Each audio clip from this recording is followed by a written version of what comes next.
Sementara itu, 7 dari 22 pelajar SMP Negeri 2 Kolaka, Sulawesi Tenggara yang tersesat hingga kini masih menjalani perawatan di Rumah Sakit Benyamin Guluh Kolaka.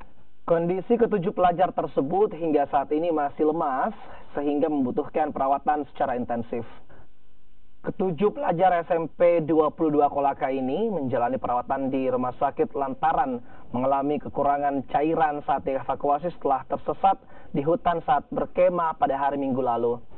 Sementara itu, saudara, pihak SMP 22 Kolaka meliburkan seluruh pelajar yang menjadi korban saat tersesat di hutan hingga pemulihan selesai. Meski kini kondisi ketujuh pelajar SMP mulai membaik usai mendapat perawatan medis, namun pihak Rumah Sakit Benyamin Guluh Kolaka belum memperbolehkan para korban untuk pulang ke rumah masing-masing. Menurut dokter di rumah sakit, sebagian korban mengalami kelelahan, kurang tidur, dan kekurangan cairan saat tersesat di hutan. Ya, bahwa kondisi pasien sudah stabil, sudah terinfus. Hanya mungkin karena kelelahan, kurang tidur dan tidak kurang makan. Ya, asupan makanannya terlambat. Tapi syukurlah setelah saya lihat ini satu persatu, mereka sudah ditangani dengan pemberian infus, cairan dan vitamin. Mereka sudah istirahat. Mungkin dalam beberapa jam kemudian ke depan, insya Allah sudah bisa dipulangkan kalau tidak ada perkembangan yang